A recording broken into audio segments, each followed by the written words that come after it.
یا اللہ کے رسول سے بھی زیادہ سچ بولنے والے ہو سکتے ہیں؟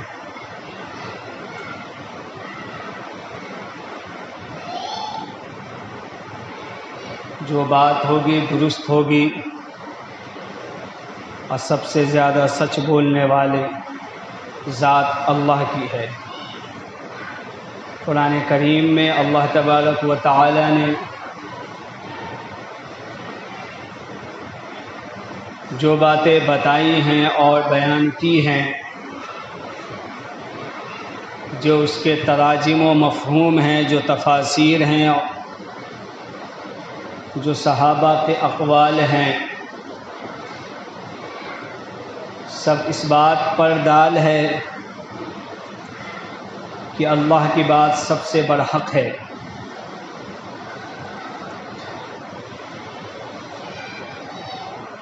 اسی لیے حدیث مبارکہ میں فرمایا گیا کہ جب انسان، خاص طور پر مسلمان، جب کوئی بات کرے تو سچ بات کہے، کسی بات کو عام کرے، کسی بات کو پھیلائے تو اس کی تحقیق پہلے کر لے۔ انسان کے جھوٹا ہونے کے لیے اتنا ہی کافی ہے کہ بغیر تحقیق کے بات کو پھیلاتا پھرے، اور انسان کی نجات بھی اسی میں ہے کہ جب بولے سچ بولے۔ الصدق ینجی والکذب یہلک، اور جب انسان جھوٹ بولتا ہے تو ہلاک ہو جاتا ہے، برباد ہو جاتا ہے۔ سچوں کی فضیلت کے بارے میں فرمایا کہ تحقیق اس طریقے سے کیا کرے جس طریقے سے نبی، جس طریقے سے اللہ، جس طریقے سے پہلے کے لوگ بات کی تحقیق کیا کرتے تھے۔ حضرت سلیمان علیہ السلام نبی گزرے ہیں۔ اللہ تبارک و تعالی نے صرف انسانوں پر حکومتیں نہیں دی تھی، بلکہ جنات کے علاوہ، انسان کے علاوہ چرند و پرند ہر چیز پر ان کی حکومتی تھی۔ ایک مرتبہ دربار لگائے، اور دربار لگانے کے بعد پرندوں کی حاضری لی کہ کتنے پرندے یہاں حاضر ہیں، تو پتہ چلا کہ ہدہد غائب ہے۔ سلیمان علیہ السلام نے فرمایا کہ یہ ہدہد کہاں گیا؟ پتہ چلا کہ یہ ہے ہی نہیں اس علاقے میں۔ فرمایا کہ جب یہ حاضر ہوگا تو اسے قتل کر دیا جائے گا، اسے ذبح کر دیا جائے گا، کیونکہ جب بلایا گیا کہ آج حاضری ہوگی، اس کے باوجود یہ پرندہ حاضر کیوں نہیں ہوا؟ نہیں تو اسے کوئی عذر پیش کرنا ہوگا، قابل معافی کوئی ایسی بات رکھنی ہوگی کہ جس کی وجہ سے اسے بخش دیا جائے۔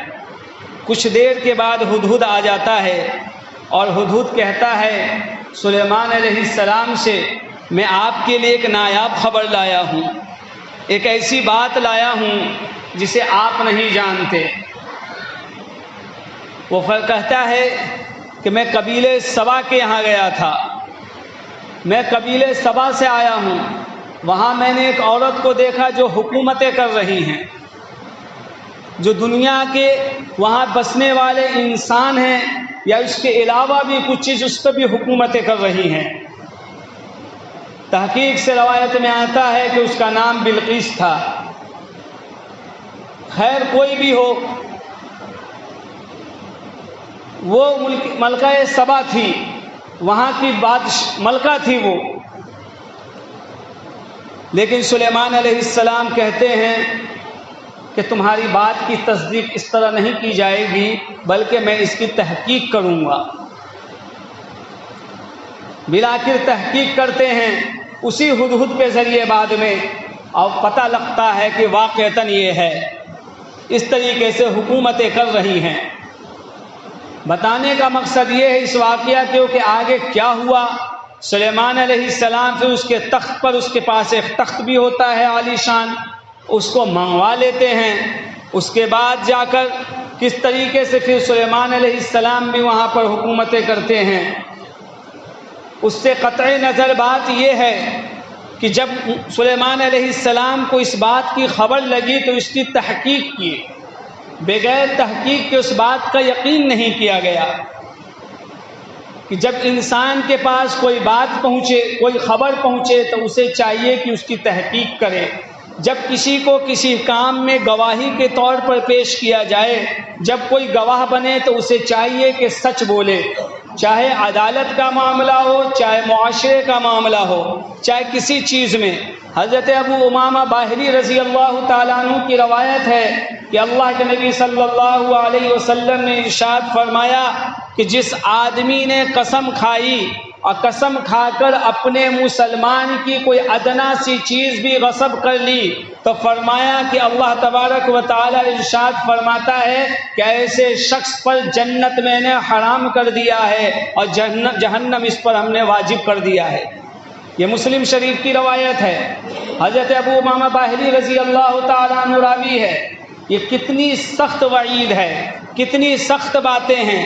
آج کے لوگوں کو اس بات کی سمجھنے کی ضرورت ہے کہ ہم جھوٹ کتنا بول رہے ہیں، جھوٹ بول کر اپنے مال کی تجارت کرتے ہیں، اپنے دکان کا سودا بیچتے ہیں، جھوٹ بول کر مسلمانوں کو تکلیف پہنچاتے ہیں، مسلمانوں کو پریشان کرتے ہیں، جھوٹ بول کر کسی کی زمین کو دبا لیتے ہیں، کسی کے بہت ساری چیزوں کو دبا لیتے ہیں۔ کتنی چیزوں کو وضاحتیں کی جائے۔ مجلس میں مجمع میں ایک شخص ہوتا ہے، وہ کھڑا ہوتا ہے، اللہ کے نبی صلی اللہ علیہ وسلم سے فرماتے ہیں کہ اللہ کے نبی صلی اللہ علیہ وسلم اگر وہ معمولی سی چیز ہو تو کیا اس کے لیے بھی مجھ پر جنت حرام ہو جائے گی اور جہنم واجب؟ اللہ کے نبی صلی اللہ علیہ وسلم ارشاد فرماتے ہیں اگرچہ وہ جنگل کی ایک معمولی ٹہنی ہی کیوں نہ ہو۔ جنگل کی لکڑی کی کوئی ویلیو نہیں ہوتی ہے، وہ سرکاری طور پر ہوتا ہے، جو چاہتا یوں ہی توڑ دیتا ہے، یوں ہی چھوڑ دیتا ہے وہاں پر۔ فرمایا اگر معمولی ٹہنی ہے، کسی نے لایا، اس کے قبضے میں ہے، اگر آپ نے قسم کھا کر یا جھوٹ بول کر اس کو بھی اپنے اندر میں لے لیا تو اس کے لیے بھی جنت حرام ہو جائے۔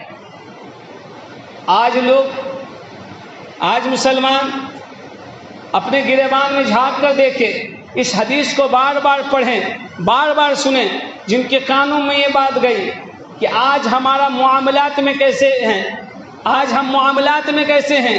اپنے لیے جھوٹے گواہ بھی تیار کر رکھے ہیں اور جھوٹے لوگ بھی۔ اللہ کہ نبی صلی اللہ علیہ وسلم ارشاد فرماتے ہیں کہ جب انسان مر جائے گا، خصوصی طور پر مسلمان، جب مسلمان اس دنیا سے چلا جائے گا، کیونکہ کافر کا معاملہ تو میں نے بارہا کہا کہ اس کے معاملہ ہی الگ ہیں، اس سے کوئی حساب و کتاب نہیں ہوگا، اسے سے اٹھا کر سیدھا ہی جہنم میں پھینک دیا جائے گا۔ فرمایا جب مسلمان جائے گا تو اللہ تبارک و تعالیٰ کچھ مسلمان وہ ہوں گے جس کے گناہوں کو نہیں معاف کرے گا، جس کے گندگیوں کو نہیں دھلے گا، جس کو اللہ تبارک و تعالی جہنم میں پھینک دے گا، جہنم میں پھینک دے گا۔ فرمایا ایک وہ شخص ہے جو جھوٹ بولنے والا ہو۔ یہاں تک کہ ایک حدیث میں فرمایا کہ اللہ تعالیٰ نظر کرم بھی نہیں فرمائے گا اس پر۔ نظر کرم وہ وقت ہوگا جو ہولناکی کا عالم ہوگا، نفسا نفسی کا عالم ہوگا۔ اس وقت اللہ تبارک و تعالیٰ بہت سے لوگوں کو یوں ہی جنت میں داخل کر رہے ہوں گے، لیکن فرمایا جھوٹ بولنے والے کو اس وقت رحمت کی نگاہ سے بھی نہیں دیکھیں گے اس کی طرف، بات کرنا تو دور کی بات ہے۔ جبکہ اللہ تعالیٰ ہر ایک بندے سے ہم کلام ہوں گے اس وقت۔ فرمایا کہ جب جنت میں جنتی ہوگا تو اللہ تبارک و تعالیٰ آ کر پوچھیں گے کہ میرے بندے بتا تجھے کس چیز کی ضرورت ہے۔ اب بندہ کہے گا ہر چیز مجھے مل گیا۔ کسی کے ہاں اللہ تعالیٰ صبح آئیں گے، کہیں شام میں آئیں گے، کبھی 3 مرتبہ آئیں گے، کبھی 1 مرتبہ آئیں گے، کسی کے پاس ہفتے میں آئیں گے، اعمال کے حساب سے اب پوچھیں گے۔ فرمائے گا کہ مجھے ساری چیزیں مل گئی ہیں۔ اللہ تعالیٰ بھلی بعد میں ایک روایت میں آتا ہے کہ اللہ تعالیٰ اپنی رضا بھی دے دیں گے۔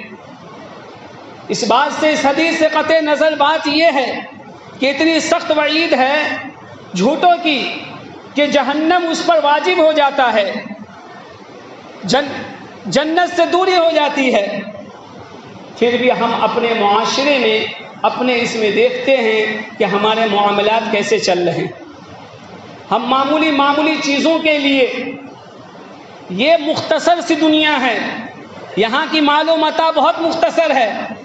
آپ اپنی پونجی جو جمع کر رہے ہیں، اپنے زمین اور جائیداد کو جو خرید کر جمع کر رہے ہیں، یا باپ دادا کی وراثت ہمارے پاس ہے، اس تھوڑی سی متاع کے لیے وہ اس دنیا کو چھوڑ کر چلے گئے، لیکن آج ہم تھوڑی سی باتوں کے لیے اپنے یہاں کس طریقے سے باتیں کرتے ہیں۔ ہمیں یہ معلوم ہوتا ہے، یہ سمجھتے ہیں کہ یہ چیزیں ہمارے پاس ہمیشہ رہنے والی ہے۔ ہم اپنے اس اولاد کے خاطر، ہم اپنے اس آل کے خاطر، ہم اپنے اس بیوی کے خاطر، ہم اپنے اس رشتہ دار کے خاطر اپنے آپ کو جہنم میں دھکیلنے لگے، جو ہمارے مرنے کے بعد ہمارا فاتحہ بھی نہیں پڑھنے والے، جو ہمارے لیے قبرستان پر جا کر ہمارے دو آنسو نہیں ٹپکانے والے، جو ہفتوں تو چھوڑ دو سالوں میں کبھی ایک پارہ پڑھ کر ہمارے لیے نہیں بخشنے والے۔ انسان جب تک زندہ رہتا ہے دنیا کے درہم و دینار کی ضرورت پڑتی ہے، لیکن جب انسان دنیا سے چلا جاتا ہے تو پھر وہاں کے سکے کی ضرورت پڑتی ہے، جو اعمال ہے، اعمال کی ضرورت پڑتی ہے۔ پھر ساری چیزیں ختم ہو جاتی ہیں۔ اگر ہم نیک اولاد چھوڑ کر جاتے ہیں تو وہ ہمارے لیے دعائیں مغفرت کرتی ہے، تو پھر وہ اعمال وہاں پہنچتے ہیں۔ اگر ہم برے انجام کر جاتے ہیں، ایسی اولاد چھوڑ کر نہیں جاتے، ایسی اچھے پودے لگا کر نہیں جاتے، تو پھر ہمارے برے اعمال ہی پہنچتے رہتے ہیں، پھر وہاں بھی ہمارا حشر اچھا نہیں ہوتا۔ اس لیے اپنے اعمال کو درست کرنے کی ضرورت ہے، اپنے آپ کو جھوٹ سے بچانے کی ضرورت ہے، اپنے آپ کو دروغ گوئی سے بچانے کی ضرورت ہے۔ جس فرمایا اسی لیے کہ صدق میں نجات ہے، جب انسان سچ بولتا ہے تو نجات پا لیتا ہے، انسان جھوٹ بولتا ہے ہلاک و برباد ہو جاتا ہے۔ اللہ کی یہاں بھی پکڑ اور دنیا میں بھی پکڑ۔ حضرت ابوبکر صدیق رضی اللہ تعالیٰ عنہ کو صدیق کا لقب کیوں ملا؟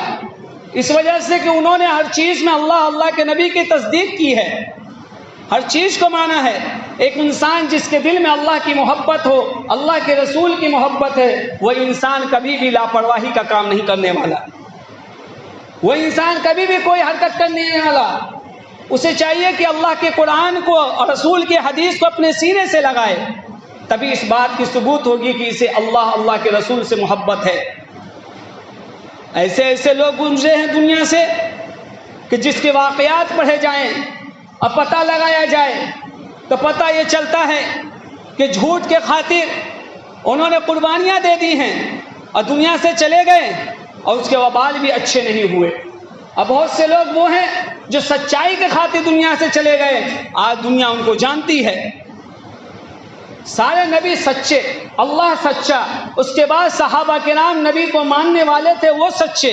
پھر آج مسلمان کے بارے میں اللہ کے نبی صلی اللہ علیہ وسلم نے ارشاد فرمایا، پوچھا گیا کہ کیا مسلمان جھوٹ بول سکتا ہے؟ اللہ کے نبی صلی اللہ علیہ وسلم نے ارشاد فرمایا نہیں بول سکتا، کمزور ہو سکتا ہے، بخیل ہو سکتا ہے، لیکن جھوٹ نہیں بول سکتا۔ مسلمان کی شان ہی نہیں ہے کہ جھوٹ بولے یا وعدہ کرے تو وعدہ خلافی کرے۔ آج ہمارے اندر دونوں برائیاں ہیں، ہم جھوٹ بھی دھڑا دھڑ بولتے ہیں اور وعدہ خلافی بھی کرتے ہیں۔ اگر ہم نے وعدہ کر لیا کسی سے کسی کام کا تو ہم اسے پورا بھی نہیں کرتے اور پھر جاتے ہیں کچھ دیر کے بعد۔ اور جب جھوٹ کی بات آئے تو ایک چائے پہ بھی ہم گر جاتے ہیں، جھوٹ کے لیے کھڑے ہو جاتے ہیں، تیار ہو جاتے ہیں۔ یہ ہمارے ایمان کی کمزوری ہے۔ اس ایمان کو مضبوط کرنے کے لیے، ایمان کو بچانے کے لیے یہ ساری چیزیں ہیں۔ اپنے ایمان کو یہاں سے مضبوط لے جانے کے لیے ہمیں چاہیے کہ معاشرے میں اس انداز سے ڈھلے جو شریعت ہمیں کہتی ہے۔ میں تو مثال دیتا ہوں، انسان جب گاڑی خریدتا ہے تو اس کی حفاظت کے لیے کپڑا اس کے اوپر رکھتا ہے، اس کو لگانے کے لیے کمرہ اس کے لیے بناتا ہے۔ جب انسان موبائل خریدتا ہے تو آگے پیچھے اس کے کور لگاتا ہے۔ جب انسان کوئی بھی ایسی چیز خریدتا ہے جو اس کے سامنے اس کی اہمیت کا حامل ہو تو وہ انسان اس کے پروٹوکول کے لیے بہت ساری چیزیں ایسی کرتا ہے تاکہ وہ خراب نہ ہو جائے، اس کو بچاتا ہے دنیا کی چیزوں سے کہ گر کر نہ ٹوٹ جائے، خراش لگ کر خراب نہ ہو جائے وہ گاڑی ہماری۔ لیکن جب ایمان کی بات آتی ہے تو ایمان کا سودا یوں ہی کر دیتا ہے، اس کی حفاظت ہی نہیں کرتا۔ اپنے جھوٹ سے حفاظت کرنے کی ضرورت ہے، اپنے چغلخوری سے حفاظت کرنے کی ضرورت ہے، اپنے ایمان کا بھی سودا ہو جاتا ہے فوراً، اس لیے بتایا کہ اس کو بھی پروٹوکول کی ضرورت ہے، اسے بھی حفاظت کی ضرورت ہے۔ اسے کیسے بچایا جائے گا؟ اپنے ذہن سے، اپنے قرآن کو پڑھ کر، اسلام کو پڑھ کر، اسلام کی حقانیت کو جان کر، حدیث کو پڑھ کر، اکابرین کے مجلس میں جا کر، بڑے اور بزرگ لوگ سے بیعت ہو کر۔ آج تو یہ سلسلہ ہی نہیں ہے، اگر ہے تو اس سے ہم دوری اختیار کر لیے۔ ہم یہ سمجھتے ہیں کہ ہم جمعہ کے دن مسجد میں نماز پڑھ لیں تو یہ ہمارے ہر برائی کو ڈھانپ دینے والی چیز ہے۔ منافقین بھی اللہ کے نبی صلی اللہ علیہ وسلم کے دور میں مسجد میں آ کے کھڑے ہو جایا کرتے تھے، جس کو ذو وجہین کہا گیا کہ دو رخا لوگ۔ یہ تو سب سے زیادہ بھیانک لوگ ہوتے ہیں جو آج ہمارے معاشرے میں بھی ہیں۔ ایک آدمی ہے ہمارے معاشرے میں جو کبھی اس گروپ میں شامل ہوتا ہے، کبھی اس گروپ میں شامل ہوتا ہے، کبھی اس گروپ میں، کبھی اس گروپ میں۔ یہ تو سب سے زیادہ بھیانک ہے، سب سے زیادہ۔ اس کے ایمان کا کوئی بھروسہ نہیں ہے۔ یہ تو کبھی بھی دنگا اور فساد پھیلانے والے لوگ ہیں۔ یہی تھے اللہ کے نبی صلی اللہ علیہ وسلم کے دور میں منافقین، جو پھر اللہ کے نبی صلی اللہ علیہ وسلم کے پاس آ کر کچھ بات کہا کرتے تھے، پھر کافروں کے بعد جا کر کچھ بات کہہ دیا کرتے تھے۔ وہ ادھر بھی تھے ادھر بھی تھے۔ ایسے لوگوں کے لیے سب سے بڑی ہلاکت ہے۔ آج ہمارے اندر بھی یہ برائیاں آ گئی ہیں، اسی لیے تو فرمایا کہ بنی اسرائیل میں جتنی برائیاں تھیں میری امت میں بھی وہ برائیاں آئیں گی، یہاں تک کہ بنی اسرائیل میں اگر کسی نے اپنی ماں کے ساتھ زنا کیا ہوگا تو میری امت میں بھی وہ انسان پیدا ہوگا جو اپنی ماں کے ساتھ زنا کرے گا۔ اور آج ہے معاشرے میں یہ چیزیں۔ کون سی برائی ہے جو ہمارے اندر نہیں ہے؟ اور قیامت کے بارے میں فرمایا گیا کہ قیامت اس وقت آئے گی جب ساری برائیاں ہو جائیں گی تو صرف بڑی علامتوں کو چھوڑ کر کون سی چھوٹی علامت باقی ہے جو نہیں ہے ابھی؟ جو نہیں ہے، ساری برائیاں ہیں ہمارے اندر۔ ہم دوسروں کے ضمیروں کو دیکھ لیتے ہیں، دوسرے انسانوں کو دیکھ لیتے ہیں۔ جب انسان کے بارے میں کسی سچائی کی بات پتہ چلتی ہے، انسان کی اچھائی کے بارے میں پتہ چلتا ہے آج کے وقت میں، تو ہم لوگ کیا کرتے ہیں؟ اس کی تحقیق کرتے ہیں کہ صحیح کہہ رہا ہے کہ نہیں کہہ رہا ہے۔ نہیں چاہتے ہیں کہ اس کی تعریف ہو، نہیں چاہتے ہیں، اس کی تحقیق کرتے ہیں کہ واقعتاً اس کے اندر یہ صفت ہے کہ نہیں ہے۔ لیکن جب اس کے بارے میں کسی برائی کی پتہ چلے تو اس کی تحقیق نہیں کرتے، ہم فوراً سنی سنائی بات آگے پھیلانا شروع کر دیتے ہیں، آگے شروع کر دیتے ہیں۔ کیوں؟ چاہتے ہیں اس کی برائی پھیلے۔ یہ ہمارے اندر کفارے کچھ چیز داخل ہو گئی ہے، یہ اسلام نہیں سکھاتا ہے، یہ ایمان والے نہیں کرتے ہیں یہ کام، یہ منافقین لوگ کہتے ہیں، جسے ذو وجہین کہا گیا۔ دو رخے لوگ ہیں یہ دو رخے لوگ ہیں، ان کا انجام نہ دنیا میں صحیح ہے نہ آخرت میں صحیح ہے۔ اس لیے فرمایا کہ اپنے اعمال کو درست کریں، ہم اپنے معاملات کو درست کریں، ہم جھوٹ سے بچیں، ہم جھوٹ سے پرہیز کریں، اپنے معاملات کی جو صفائی ہے۔ آج کل دیکھ لیں ہمارے یہاں، میں نے 2-3 ہفتہ پہلے وراثت کا مسئلہ بتایا تھا، جب اپنے گاؤں میں جب دیکھتے ہیں تو پتہ یہ چلتا ہے کہ بہت پرانے مسئلے اٹکے پڑے ہیں۔ باپ نے بھی بٹوارا نہیں کیا، دادا نے بھی بٹوارا نہیں کیا، پردادا نے بھی بٹوارا نہیں کیا۔ یہ کتنے شرم کی بات ہے۔ حدیث میں آتا ہے، اسلام یہ کہتا ہے کہ جب باپ مر جائے یا کوئی قریبی رشتہ دار مر جائے تو آدمی 3 دن ہی غم منائے۔ یہ تھوڑی ہے کہ زندگی بھر غم مناتا رہے۔ خوشی کے ساتھ دنیا میں ہزاروں غم بھی ہوتے ہیں، جہاں بستی ہے شہنائی وہاں ماتم بھی ہوتے ہیں۔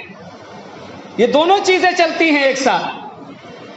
ایسے ہی نہیں تو کیا کہا کہ مرنے کے فوراً 3 دن کے بعد اپنی وراثت کو تقسیم کر لیا جائے، تقسیم کر لیا جائے۔ اگر ماں زندہ ہے تو اسے بھی بیٹھایا جائے، اولاد زندے ہیں اسے بھی بیٹھایا جائے، اور ماں کا پھر 6واں حصہ نکال دیا جائے۔ اگر بیٹا مرا ہے اور اگر شوہر مرا ہے تو پھر 8واں حصہ اولاد ہے تو نہیں ہے تو 4واں حصہ اس کا نکالا جائے، اور وراثت کو پھر للذکر مثل حظ الانثیین کے تحت تقسیم کر لیا جائے۔ ہم نے نہیں کرنے کی وجہ سے اور اپنی زندگی میں اپنے اس معاملات کو ہم نہیں کر رہے ہیں، جس کی وجہ سے پریشانیاں بڑھتی ہی جا رہی ہے۔ اور آنے والے وقت میں اس سے کیا ہوتا ہے؟ چغلی عام ہوتی ہے، غیبت عام ہوتی ہے، برائی عام ہوتی ہے، اور جب یہ جھوٹ عام ہوتا ہے، یہ جھوٹ ایسی چیزیں ہیں کہ عام ہوتے ہوتے وقت آتا ہے کہ پھر انسان قتل و غارت گیری پہ بھی اتر جاتا ہے۔ شیطان اس کے رگ میں دوڑنے لگتا ہے۔ شیطان کیا کرتا ہے؟ جب انسان کو غصہ آتا ہے تو اس کے خون کے رگوں میں اس طرح دوڑتا ہے جس طریقے سے خون دوڑ رہا ہے، اسے ورغلاتا ہے ہر چیزوں میں۔ اس لیے اپنے معاملے کو آخرت کا جو ہے یہی سدھار کر جائیں۔ اور آج کے وقت میں چاہیے عمر ہو گیا تو اپنے وراثت کو تقسیم کر دیں اپنی زندگی میں کہ ہمارے مرنے کے بعد یہ فلاں یہ فلاں یہ فلاں کا، اور اس کے بارے میں بھی ہمارے یہاں مسئلہ یہ ہے اور حق بات یہ ہے کہ جب دنیا میں ہم رہتے ہوئے زندگی میں اپنے بیٹا بیٹی کے درمیان تقسیم کریں تو برابر سرابر کرنی چاہیے، یہ افضل طریقہ ہے۔ برابر سرابر، اگر 100 روپے دے رہے ہیں بیٹا کو تو بیٹی کو بھی 100 ہی دینا ہوگا، یہ افضل طریقہ ہے۔ لیکن پھر اگر اس کو ہٹ کر قرآن کے مطابق اگر للذکر مثل حظ الانثیین کے تحت کرتے ہیں کہ بیٹا کو 100 ملے گا اور بیٹی کو 50 روپے ملے گا تو یہ بھی صحیح ہے، یہ بھی صحیح ہے۔ لیکن وراثت کب تقسیم ہوتا ہے؟ باپ کے مرنے کے بعد، باپ کے مرنے۔ لیکن زندگی میں اصول انصاف یہ ہے کہ برابر کیا جائے، جائز دونوں طریقہ ہے۔ تو آج ہم نہیں کرتے ہیں یہ چیزیں، اس کی وجہ سے کیا ہوتا ہے کہ معاشرے میں دھیرے دھیرے دھیرے دھیرے برائی بڑھتی چلی جاتی ہے، اور اس کے بعد یہ چیزیں اتنی آگے تک بڑھتی ہے کہ پھر ہمارے بال بچے جو ہوتے ہیں وہ بھی اس تقسیم میں الجھ جاتے ہیں، اور آپس میں پھر ناچاکیاں ہو جاتی ہیں، نا اتفاقیاں ہو جاتی ہیں، بول چال بند ہو جاتے ہیں، آپس میں ایک دوسرے کی دشمنی ہو جاتی ہے۔ یہ ساری چیزیں زمین اور جائیداد کی وجہ سے، بھلے متاع قلیل ہے، تھوڑا سا سامان ہے، دنیا ہی تھوڑی سی ہے، اس کے باوجود ہم اپنے دلوں میں غم کو لے کر، فکر کو لے کر، جھوٹ دغا فریب کو لے کر، دشمنی کو لے کر دنیا سے چلے جاتے ہیں، اور قبرستان کے پاس یا جنازے کے پاس وہ مردہ پڑا ہوتا ہے، پھر انسان کہتا ہے اسے معاف کر دیا جائے۔ کیا کہتے ہیں؟ امام صاحب اعلان کر دیا جائے، اسے معاف کر دیا جائے۔ آپ کو معلوم ہے کہ اگر اللہ تعالیٰ اس کے بدن میں جان دے دیں، وہ بندہ اگر کھڑا ہو جائے وہاں سے تو وہ اسی طرح دشمنی کرے گا، اس کو کیا معاف کرے گا؟ ارے اسے کیا معاف کرے گا؟ وہ اٹھنے کے بعد بھی اسی دشمنی پر تلا ہوگا کہ یہ میرا دشمن ہے، اور آپ کہتے ہیں اس کا اعلان کر دیا جائے، اسے آپ معاف کر دیا جائے۔ معافی نہیں ہوتی ہے ویسی، معافی تو زندگی میں کرنی ہے، زندگی میں ہوش و حواس میں اپنے پورے اشر و رسوخ کے ساتھ، طاقت و قوت ہونے کے ساتھ، عقل و شعور کے ساتھ ہمیں معاف کرنا، معافی تلافی کرنی ہے، اور جس طریقے سے شریعت کہتی ہے اس طریقے سے ہمیں بٹوارا کر لینا ہے۔ اس لیے اپنے معاملات کو ہم لوگ درست کریں۔ ہمارے گاؤں میں معاملات اچھے نہیں ہیں، ہر کسی کے گھر میں ہیں، بھلے کوئی جان رہا نہیں جان رہا، معاملات ہوتے ہیں۔ اس کی وجہ یہی ہے کہ ہمارے پرخوں نے صحیح سے نہیں کیا، وہ چلے گئے دنیا سے، پھر اس کے بعد والی نسل بھی چلی گئی، یہاں تک کہ 3-4 پشتوں نے جب نہیں کیا تو آنے والے میں یہ چیز نسل در نسل بڑھتی چلی گئی۔ پہلے 2 حصوں میں تقسیم ہونا تھا، 4 ہو گئے، 4 سے 8 ہو گئے، 8 سے 12 ہو گئے، یہ بڑھتا چلا گیا۔ اس لیے بھائی اپنے اپنے معاملات کو درست کریں۔ یہ وہ مسئلہ ہے جسے بار بار بیان کیا جا رہا ہے کہ حدیث میں آتا ہے کہ یہ علم اٹھ جائے گا، سب سے پہلے یہی علم اٹھے گا، اور اٹھ ہی گیا ہے سمجھ جائے۔ نہ کوئی بیان کرتا ہے، نہ اس مسئلے کی تحقیق کرتا ہے، بس سوچتا ہے کہ بس جس طریقے سے زندگی چل رہی ہے۔ اس لیے اس مسئلے کو دھیان رکھیں، اور اپنے اپنے معاملات کو درست کرنے کا ایک ہی طریقہ ہے کہ جو ہو گیا سو ہو گیا، جو حیات سے ہیں وہ اپنے معاملات کو صاف ستھرا کر کے جائیں۔ اس میں دوسرے کو بلانے کی ضرورت نہیں ہے، بلکہ خود دین و اسلام کی روشنی میں ہم اس کو تقسیم کر لیں۔ بھائی ہر جگہ آدمی اگر اس طریقے سے تقسیم کرنے لگے تو انشاءاللہ کوئی برائی نہیں ہوگی، کوئی جھوٹ بولنے کی ضرورت نہیں پڑے گی، کسی کو اپنے پارٹی بنانے کی ضرورت نہیں پڑے گی، یہ میرا آدمی ہے، میرا آدمی۔ بھائی معاملہ ہمارے گھر کا ہے، ہم اپنے گھر میں سلجھا دیں۔ اللہ تعالی ہم سب کو عمل کی توفیق مرحمت فرمائے، سنتوں سے